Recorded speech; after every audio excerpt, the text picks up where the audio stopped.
you see two lowly, defeated speakers, thralls, slaves basically, perched atop them like conquerors surveying the land. A pair of found, durable wear sneakers, Ultra Series. I can see you with taste for luxury, officer. Can't keep your eyes off those sneakers?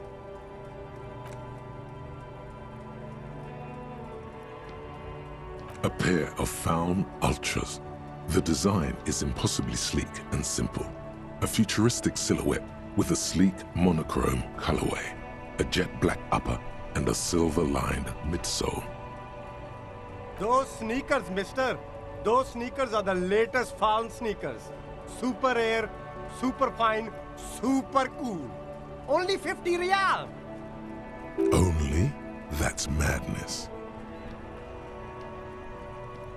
These once respectable speakers have been conquered, reduced to a mere prop by the indomitable found Ultras atop them. No, don't look at the speakers, officer. Look at the sneakers. The sneakers are the stars here. Then look at them again. These are the premium lifestyle sneakers, officer. The best on the market. No way, officer. These aren't for sale. They're bad speakers. Low-fi socialist junk. Well, if you want them... But see, they are the pedestal for my sneakers. If I let go of the speakers, where will the sneakers go? I can't leave premium lifestyle sneakers on the ground. If, on the other hand, you wanted to buy the sneakers too, I could maybe throw in the speakers for little extra. 50 cents?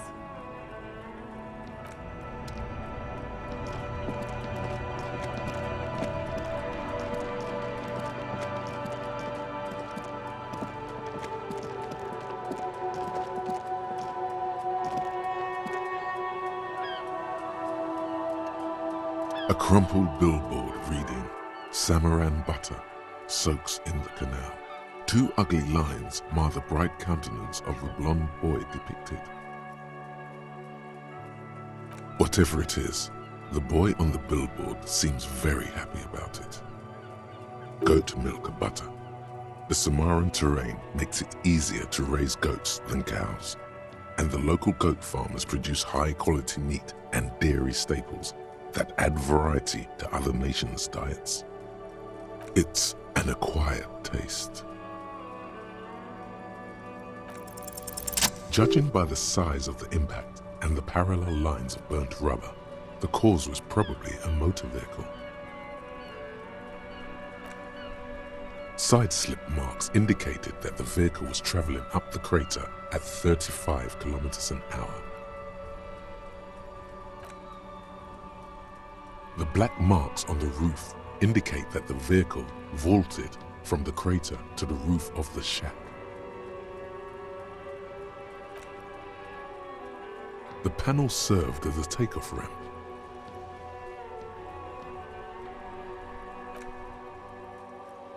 The vehicle soared through the air, hitting the billboard and upsetting the posts.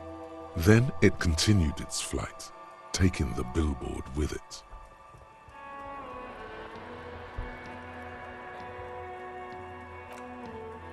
The sign broke the vehicle's fall into the canal. The Samaran butter billboard still looks freshly painted, suggesting it took the plunge recently, within the past 72 hours.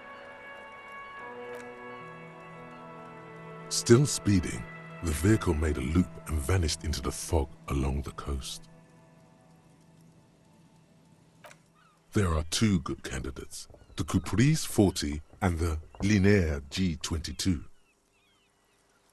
It's about the right size, and the tire marks look like they came from the skinny tires frequently found on that motor carriage. The Caprice 40 is a very popular model, with bank clerks, topping pie delivery drivers, secondary school teachers, cops, strippers dressed as cops, undressed strippers. Very sturdy but light motor carriage, more likely than most to survive that jump. The Linear G22 is not a particularly popular model, due to its peculiar proportions, which the manufacturer's design team probably thought about for too long. You'd have to follow the tracks to be sure.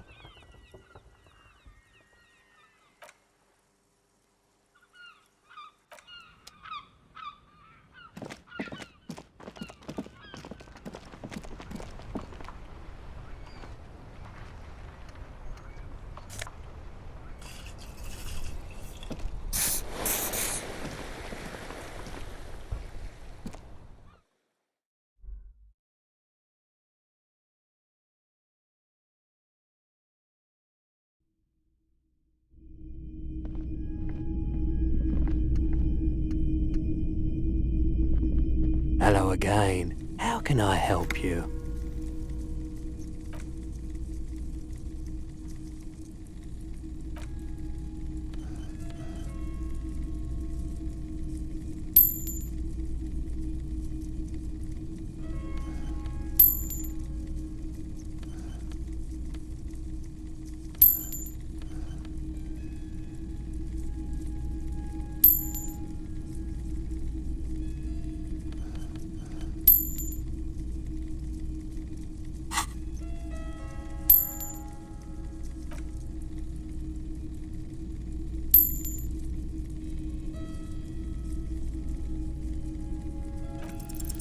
Okay, he definitely is high.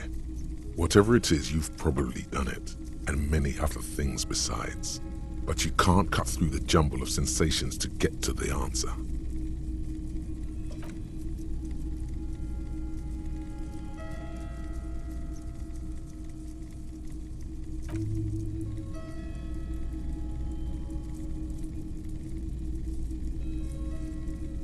That sure narrows down our list of suspects.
Evening, officers.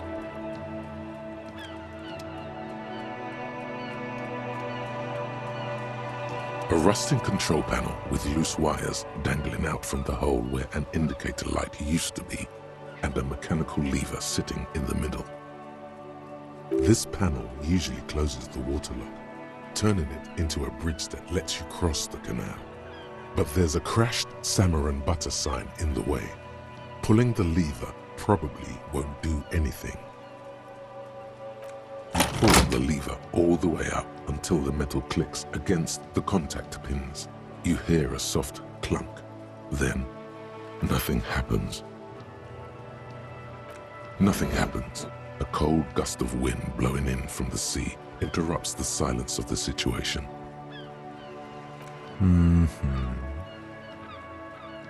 The spring brings the lever back to its original position. You still need to close the water lock to get across the canal, some other way. Wasn't there a sign over there saying functionality will be restored on Wednesday morning?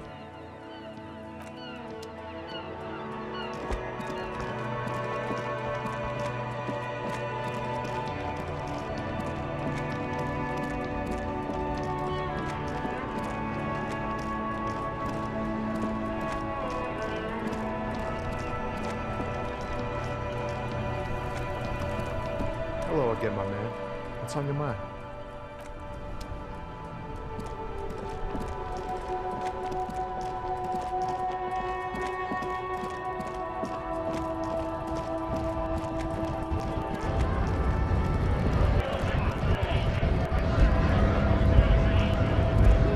Bastards!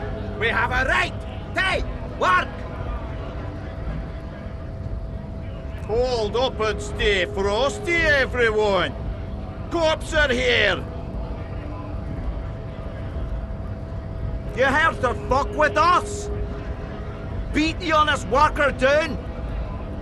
Good! We're fighting for a cause here! Right to work! Right to work!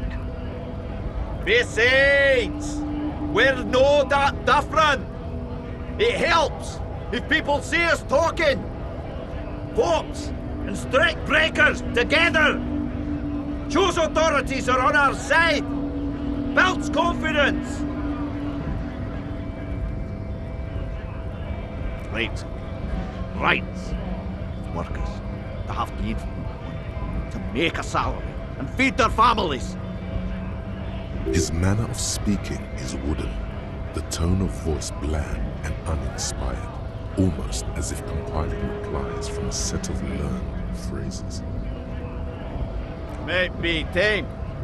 Then I let the fat bastards threaten ye. Cops tend to side with the higher-ups. Sure, essentially, still, workers. I didn't trust the cops, but I can see you understand it. Right to work! Right to work! Maybe you should ask them the questions. Like, why? We're not allowed to make a living here. Shame on you! We have families to feed! You piece of shit! So do we, scab.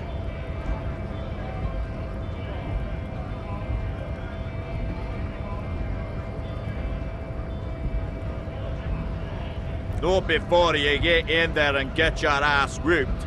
Learn by failure, I always say.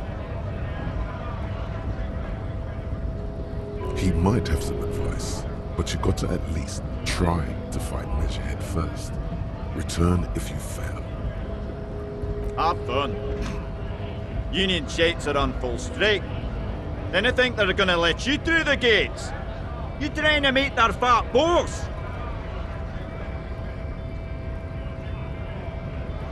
And the booty murder. Wouldn't have put it past these harbour bugs. Anything to stay alive.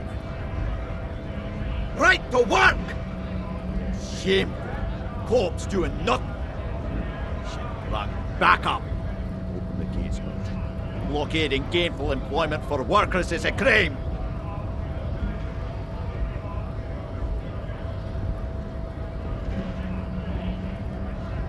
Why not? I see numerous reasons not to pick a side in this local matter. Pity. Let us work! When a bunch of ungrateful, lazy cockroaches can't get their act together, decide to block honest work for other people. Beats me. Them all nonsense of it. Boardrooms, workers' rights, while we have the right to work! When the man moves around, you perceive some serious abs underneath his tight-fitting shirt. This man is in shape. There's something odd in the way he carries himself. His set of clothing looks vaguely mismatched. The different pieces of the attire seem ill-fitting. His shirt is far too small and an unpleasantly tight fit, while the overalls, held up by a belt, seem to fit a man with much more corpulence. He ignores your question, choosing instead to turn to the emaciated workers, raising both fists in the air. The clothes are obviously not his. Silence is the answer. There's something off here, but he won't say what. Honest men and women, with rights to work. useful. Not toys for corporate interests. We came here to help the harbour run smoothly in time of crisis.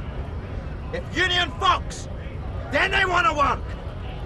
They ought to let in those who do want work. I have a question. Why do all these men follow your leadership? Ye think they follow because I'm big and loud? No! They follow the rules of the market, the rules of the economy. Because they were given a job to do. You've been talking to him for quite a while now. Something is off with this guy. Ask him where he's from.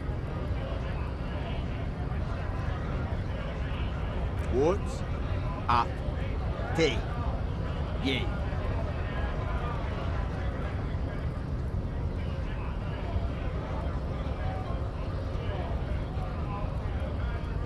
Bug mace, caused by union grade. But I only fight for the rights of people. We're all workers, eh? Workers start together. Came from the eminent domain in Jamrock. Backgrounds in odd jobs. Heavy lifting, cargo hauling. Bouncer work. I know.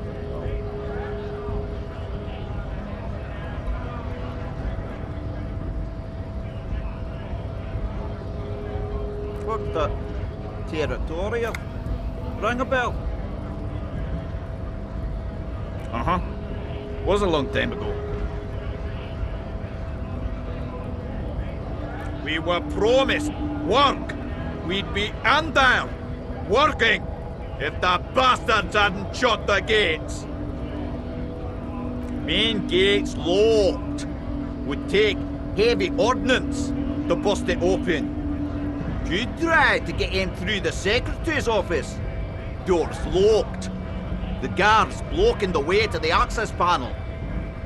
And I didn't mean the scrawny mess punk either. I mean head measurer, or whatever he is. Why don't you go arrest them instead? Sure, they've done plenty of criminal shot. They have that look.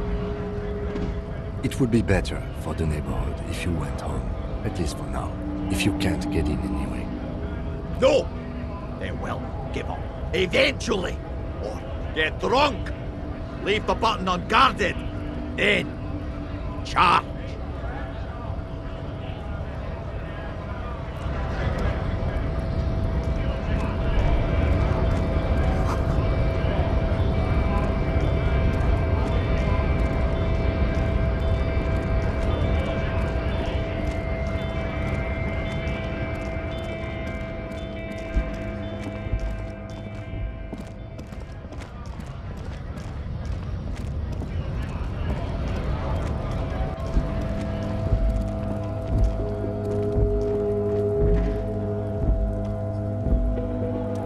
For something odd. Come.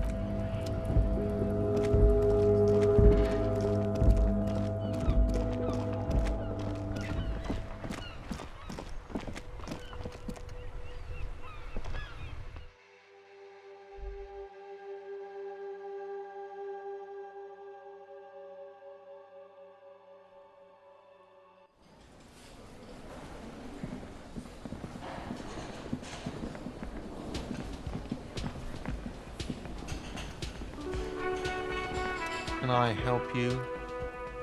Yes, have you got it? A lot. For the room and broken window, 100 real. Yes. Do I have a shaker in my hand? It's not a shaker. It's... Am I wearing a little bow? Am I smiling? Do you see me smiling? Because I'm not a bard. Play it calm. This man needs to understand you need a drink to help the... Even more reason for me not to serve you, sir. Was there anything else you needed? Do I have a... It's not a shaker. Am I smiling? Do you see me? Because I'm... Play it calm. This man needs to understand you need a drink to help the community deal with police stuff.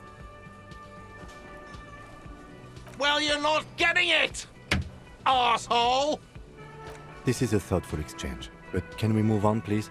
Do I have a... It's not a shaker. Am I smiling? Because I'm... Play it calm. This man... Oh, well, in that case, let me pour you a nice, big, refreshing marinella. Do you want that out of a glass? Or a pineapple? Don't be an imbecile. I'm not going to serve you a marinella.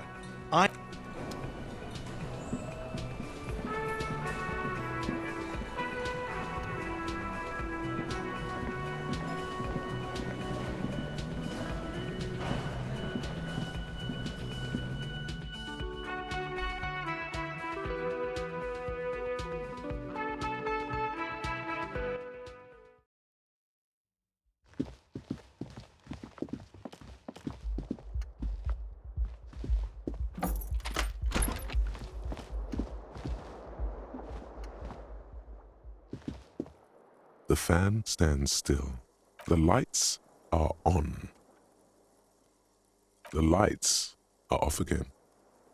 The switch must be broken because nothing happens. The air in the room is starting to feel like vaporized urine. The bed is cold and not particularly inviting, but it's yours. The sheets look awful.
An old call box with a matrix of push buttons lists all the companies in the East Delta Commerce Center. An off-key melody starts playing after you ring the doorbell. Then a woman picks up the receiver. Kuno, please stop calling here. Grown-ups don't have time for your stupid games. Oh, I'm sorry, officer. I thought you were... But the doorbell is broken and the bookstore shouldn't even be on the list anymore, so I can't help you. Please don't call here again. Thanks. A single beep indicates that the line has gone dead. You ring the doorbell, but no one answers. What an ominous name for a hair salon. Doesn't bode well for anyone's hair. All you hear is static, but no one answers the call. You ring the doorbell, but nothing happens. You wait for a minute or two, but all you get from the call box is silence. No one answers the call. Looks like someone has melted half the plastic off with a lighter. The doorbell doesn't work anymore. You hear static from the intercom speaker. It sounds as if someone has picked up the receiver but isn't saying anything. Yes, hello. This is Tricentennial Electrics. Have you come to place an order? She sounds almost antique, as if her voice was being played off an old wax cylinder. A receiver must not be working properly. My God. The lieutenant exchanges a look with you. It's you. My God, I didn't think I would hear your voice again. It's a woman, and she knows you. Your heart beats faster. Who cares that you don't remember her? Just go along with it.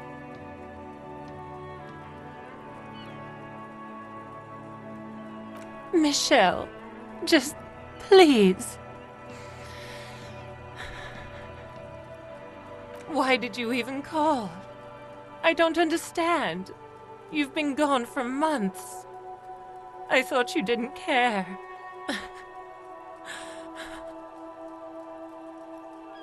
Ever since I came to work here, it's been different. As if my mind's been wiped clean.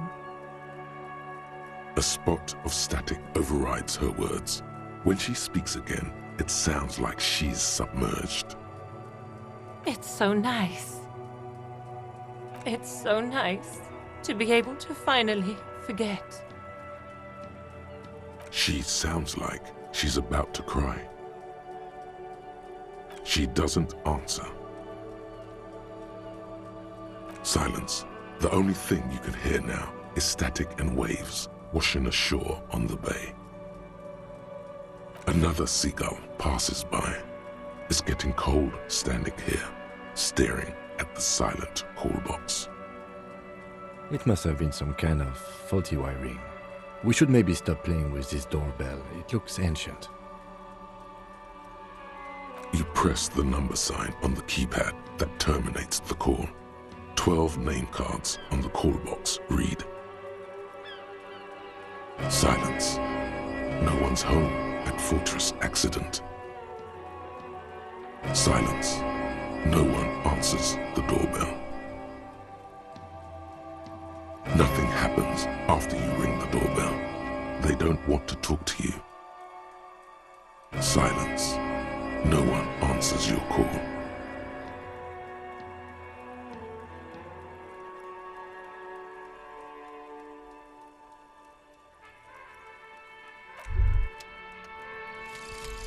Advanced race theory. Everything is calm in the eye of the race storm. Your mind is lucid and bright. The mind-bending phylogenetics appear more distant and, to be fair, a little ridiculous. The great race mystery has cleared up. All that's left to do is verbalize your thoughts. Go and talk to Measurehead about your newly found insights.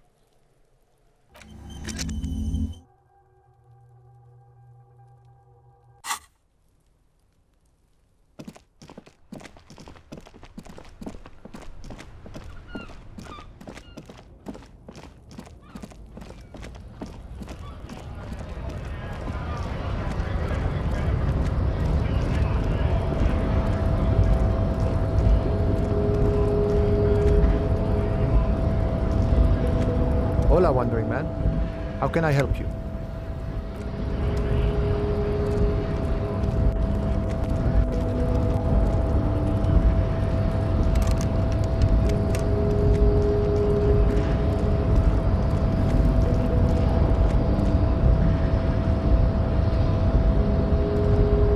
The unpromising race pupil returns.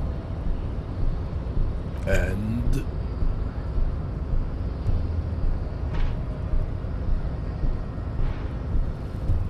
look, babe. The rich man has humiliated and emasculated this couple. He can only think in base materialist categories and feminine abstractions like money. Rich man really fucked him over, Jean. His rage is already played out on the stage of history as the grotesque tragedy of revolution. All it can accomplish now is impotent academic text and neurosyphilitic rock and roll melancholia. Impotent class warrior, I take pity on you. You clearly want to enter the harbor bad, like a little boy who wants to go on the potty. I can press the button for you. It will open the door. Very well. You may enter the door once. Our race conversation here has concluded. Finally. Let's go.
The front of this quarterly journal features a large satirical portrait of the late King Friesel. From the sides of his head, a pair of white antlers spread to the corners of the cover. Because white antlers are one of the symbols of communism, they represent a society in accord with the natural world and at the same time above it. Because Friesel was incompetent, foolish, and cruel. In short, the embodiment of everything the communards wished to overthrow. It's satire, you see. To your disappointment, there aren't any full-color pictures to direct your attention. Just column after column of closely set text, interrupted occasionally by little doodles in black and white. After rifling the pages with your thumb several times, you return to the table of contents. The magazine is divided into several sections: international developments, Kunst und Kultur, and local concerns. Just inside the cover, there's also an editor's note. Comrade, as you know, this journal takes its name from Mazov's immortal expression, du cristal à la fumée. This was his way of describing the way the rigid, crystalline structures of capitalist ideology turn to smoke under communism. But, like the structures of capitalist ideology, we too are at risk of going à la fumée, unlike many publications which are content to spoon-feed their readers reassuring drivel. La Fumée is committed to telling the radical truth, even when that truth may drive away potential subscribers. So please, if you value our radical Mazovian perspective on contemporary politics, culture, and international affairs, please consider subscribing today. Yours in struggle, the editors. What do you expect? It was laying around the office of the Debarders Union. They're probably bankrolling the thing. You flip back to the front of the magazine. The table of contents unfolds before you. This section includes a long, tedious critique of the latest round of free trade negotiations between the EPIS nations and the Free State of Semenine. You also skip over an article about heavy fuel oil smuggling along the Messina border, something about bear wrestling in Samara, book riots in Yugograd. Face it, you really aren't interested in foreign affairs. You're not even sure where most of these countries are. You flip back to the front of the magazine. The table of contents unfolds before you. It takes a moment, But gradually it dawns on you that Kunst und Kultur must mean arts and culture. As you leaf through this section, you come across several reviews of recent radio plays, as well as a brief artist spotlight featuring a local artist identified only as CS. The main feature, though, is a long essay titled Tip Top Tournée, a critical Mazovian perspective.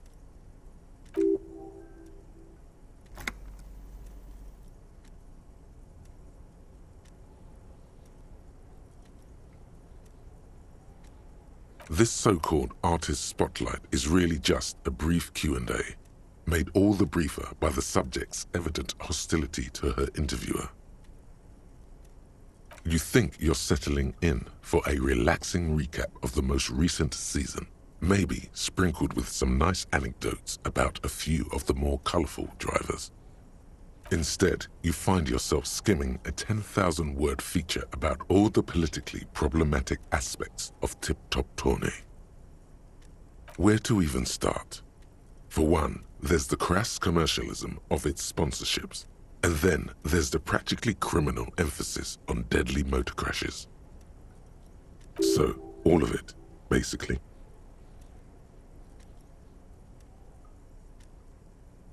Oddly enough, this article has 2 bylines, Nasteb Encolada Bernal and Exilus Buka.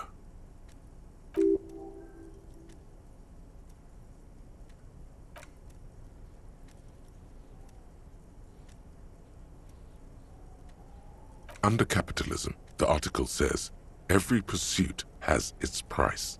Every pleasure, even one as elemental as the joy of racing others around a track, is reduced to an advertising opportunity.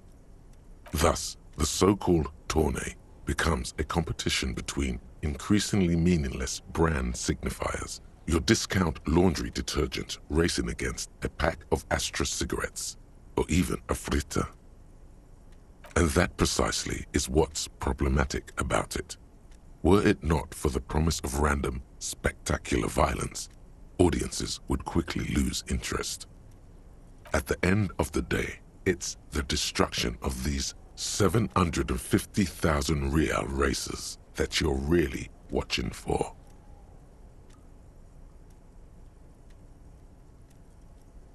You see, one cannot avoid the conclusion that Tip Top Tournée is simply the apotheosis of spectacular entertainment under capitalism. Ah, come on. Can this article read your mind? A certain kind of young man reads 1 or 2 books and suddenly thinks he understands the secret structures of reality. If I had to wager, I'd say they've never even seen the inside of a motor, much less a motor race. I take whatever they write with a large grain of salt. You flip back to the front of the magazine. The table of contents unfolds before you.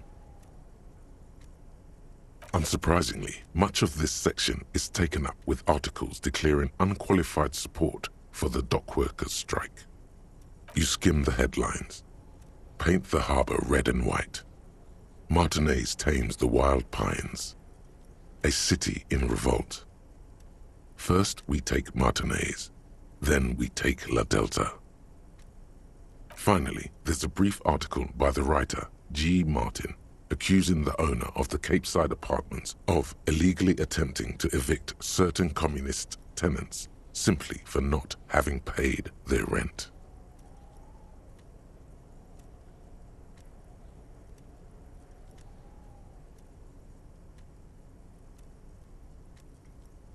One of the editorials proclaims that the more the forces of reaction attempt to crush the body, the more defiant the spirit of communism becomes. You flip back to the front of the magazine. The table of contents unfolds before you.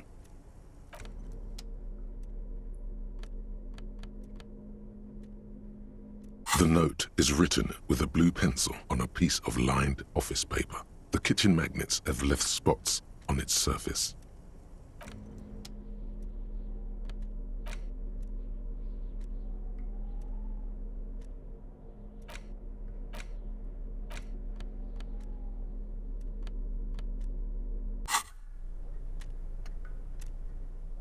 On second glance, someone has forgotten to properly close one of the drawers. It's unfortunate for the Union to just leave their paperwork lying around like this. The drawer opens smoothly. Inside is a well-organized selection of brown folders. Hundreds of documents containing logistical data. Two kinds of transactions stand out. Materials coming into Revachol from the outside world, from Muindi, Grad, and even Ilmara. And the same materials being handed over to companies inside Revachol, Kuron, Coal City, La Delta, and Jamrock are listed among the many districts where the imports are being sold. It's hard to make sense of this thicket of company names, dates, quantities, and percentages. You try to focus, but the lines are getting blurry. The drawer slides shut smoothly.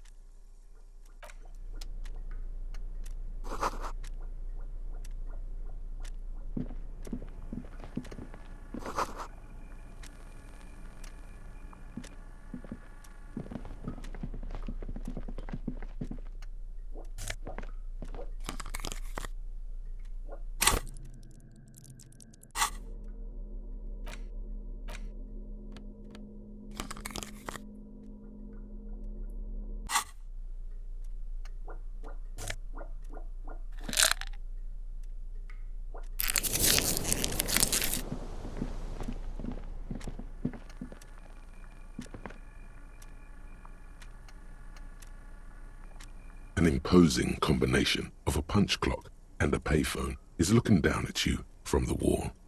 A note on the side says, "Tokens unavailable due to strike. Use change." The machine swallows your coin and seems to be waiting for your next move. It's unclear whether you actually have muscle memory. Right now, your finger is just drawing vaguely occult patterns in the air. Undoubtedly, no. Sure, why not? Muscle memory is a tricky thing. Nothing tricky about that. You just do, fail, repeat, until it works. All it takes is motivation and practice.